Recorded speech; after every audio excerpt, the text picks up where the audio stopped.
l'édition Switch 2 de Super Mario Bros. Wonder est sortie. Et avec ça, ça a ajouté des nouveaux boss, les Koopalings. Enfin, ils sont pas nouveaux, mais vous voyez quoi. Ils étaient pas dans le jeu avant. Et le plus grand défaut de Mario Wonder, c'était que les boss, ils étaient nuls. On peut dire ça comme ça. Donc aujourd'hui, je vais classer tous les boss de Mario Wonder. Je suis en train d'avoir du fun dans ce jeu et j'ai presque tout complété. Donc, ouais, je vais classer les 8 boss qu'il y a dans le jeu. Aussi, j'ai presque tout complété, il manque ces satanés emoji. Genre, c'est super énervant, tu dois farmer super plein pour les avoir.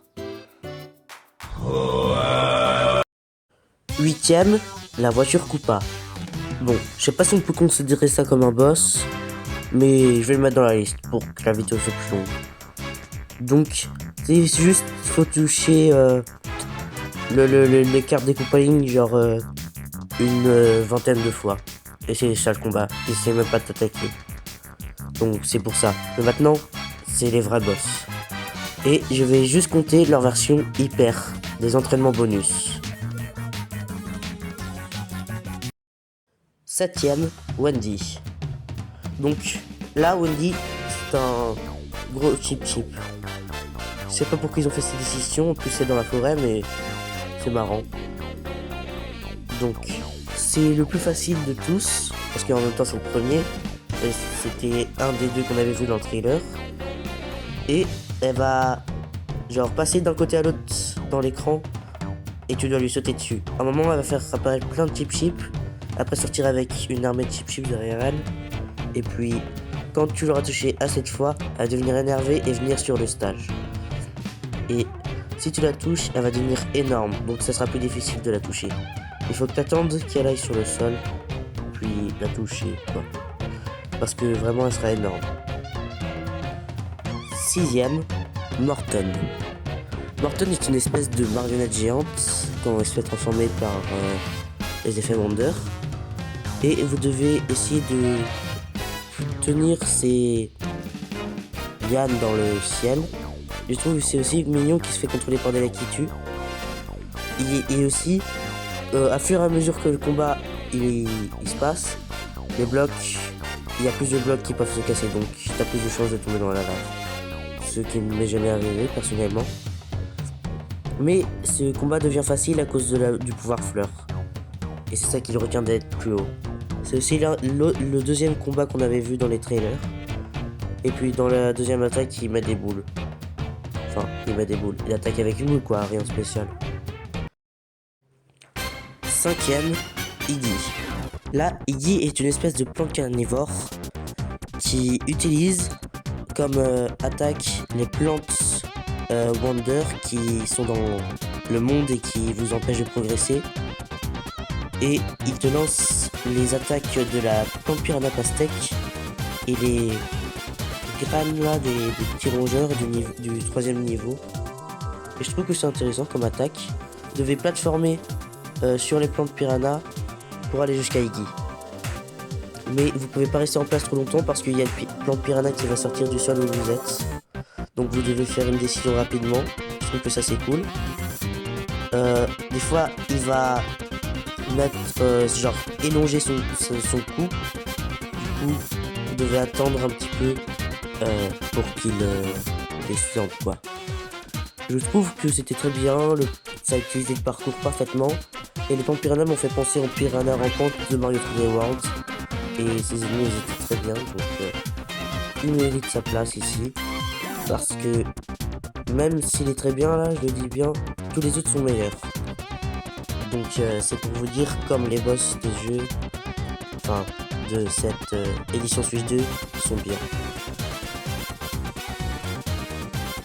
4ème, Lemmy. Lemmy est un espèce de petit clown, donc qui me fait penser à Pomni de Digital Circus, parce que j'ai vu l'épisode 8 il y a pas longtemps, donc ouais. Et il est sur une tour de balles piquantes et il t'envoie des bombes et tu dois lui envoyer normalement avec la trompe de l'éléphant ou tu peux le faire aussi normalement. Mais avec la trompe de l'éléphant, ça trompe facilement. Puis, quand il veut attaquer, il se transforme en une grosse boule énorme de pique. Et tu dois l'éviter dans le stage. Je trouve que ça c'est très bien. Il devient plus gros dans les autres stages. Et ça aussi devient plus gros. J'adore comme il y a une lumière rouge qui apparaît où il va apparaître. Genre c'est comme dans un spectacle, tu vois. Puis quand il est énorme comme ça, bah c'est plus dur de l'éviter normalement. Et je trouve que c'est très cool le concept. Le niveau il a été bien, même si je compte pas le niveau pour ça. Et je trouve que le design il était charmant. Le combat il était bien. Mais si tu as l'éléphant, le combat peut être facile. Numéro 3, Larry. Larry est une espèce de cristal, en forme de cristal.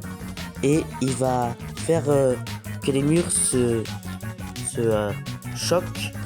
Et tu peux te retrouver coincé entre les murs. Et il faut que tu ailles le toucher. Ce qui est bien, c'est qu'il peut être genre la fissure peut être en bas, en haut, genre tu dois le toucher par en bas, par en haut, par les côtés. Et c'est bien. Pendant qu'il attaque, son attaque, c'est que il y a des plans sur chaque côté, enfin du mur, et tu dois sauter pour l'atteindre. Là, comme vous voyez sur l'écran, je vais le toucher par en bas. Et je trouve que ça c'est très bien. Des fois on doit toucher par en haut, par en bas, sur les côtés. Et aussi il met des bombes, donc tu dois toucher 2 fois. Il met des bombes pour difficulté que tu l'atteignes. Et je trouve que c'est bien que tu dois trouver un chemin, ton propre chemin. Tout le monde va avoir un chemin différent, donc tout le monde sait avec différents combats. Donc je trouve que c'est très bien. Et il est très original aussi. Par contre avec l'éléphant encore ça facilite un peu comme le précédent avec Lemmy, mais pas trop non plus. Deuxième, Roy. Déjà, je trouve que le thème de un bateau pirate hanté est super cool. Puis, le nombre d'obstacles qu'il y a sur l'écran est inimaginable. Il y a beaucoup de choses, c'est dur de se concentrer et d'éviter tout.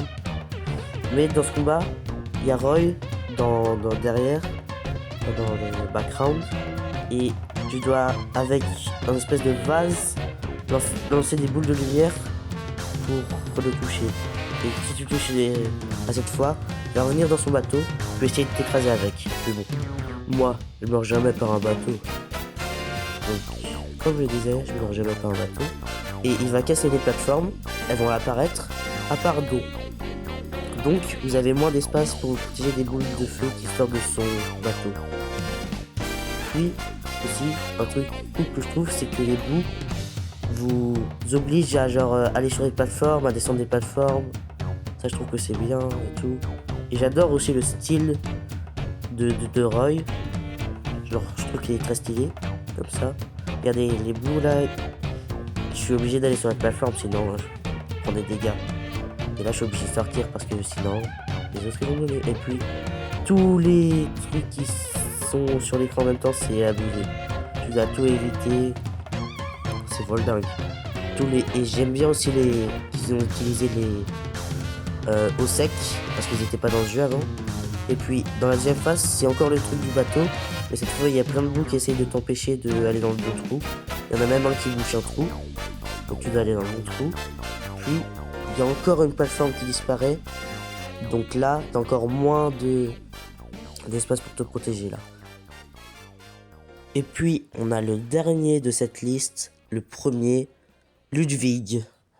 Je pense que beaucoup d'entre vous pensaient qu'il allait être premier, mais en même temps, ce combat est juste magnifique. Donc d'abord, déjà, la gimmick du vent, je trouve qu'elle est très bien utilisée. Et je trouve aussi que c'est cool qu'il utilise genre un nuage dans sa transformation Wonder. Ça référence genre les autres jeux, où c'était le boss du dernier monde. Et genre c'est souvent le monde des nuages. Et puis aussi les clones, que c'était dans un autre boss, je crois que c'était dans celui de New Super Mario Bros. U, il se fait des clones. Et je trouve que c'est juste bien. Et là, il fait encore l'attaque du tonnerre avec le vent. Et là c'est plus difficile de faire vu qu'il y a 3 clones. Mais je trouve que c'était pas très difficile en vrai, cette attaque là. Donc ça va. Le combat est genre il dure pas trop long, ni trop longtemps, ni trop court. Puis il peut pas être trop non plus cheaté avec la fleur, il peut être un petit peu, genre si tu veux monter sur les nuages et tout. Ne vous inquiétez pas, il y a une version où vous êtes petit. Genre c'est comme dans Mario Galaxy 2 où avec les comètes, vous avez qu'une vie pour battre les boss. Et là il fait encore plus de clones dans la dernière phase de la première phase. Enfin, je veux dire ça comme ça. Et là c'est un petit peu plus dur parce que tu dois passer par 2 grandes électriques. Et vu qu'il y en a 2, c'est 2 fois plus dur, évidemment. Et aussi à la fin je me suis presque fait avoir là, avec le vent qui me pousse fort. Mais pas très danger quoi. Et puis tu dois encore monter comme d'habitude. Puis quand là tu l'auras touché en montant sur les clones, il va s'énerver, aller dans les nuages et tu vas devoir le toucher encore 3 fois. Ouf, déjà que l'esthétique de ce boss est très cool, genre les nuages, la pluie, le tonnerre et tout. Alors on dirait un petit peu genre c'est un dieu, un dieu. Et ouais, très bien. Puis après, il fait spawner ses clones. Et je trouve aussi cette partie très cool. Tu dois monter en évitant les rayons électriques de tous les spires. Je trouve que... Tous les clones, je veux dire. Je trouve que c'est très cool. Et très...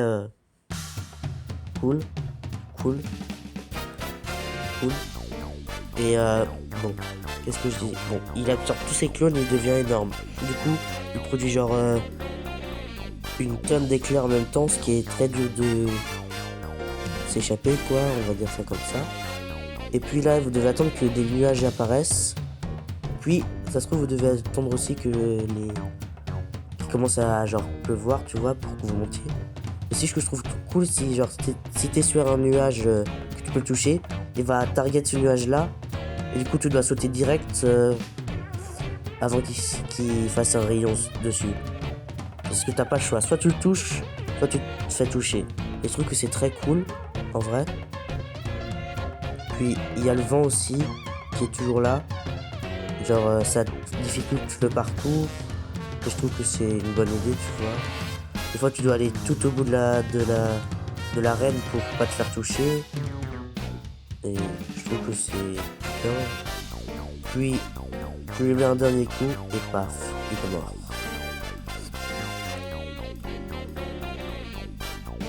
Alors, qu'est-ce que vous avez pensé de ce classement? Vous voulez voir plus de vidéos sur ce jeu ou des jeux Mario, de Nintendo, d'autres jeux quoi que Roblox?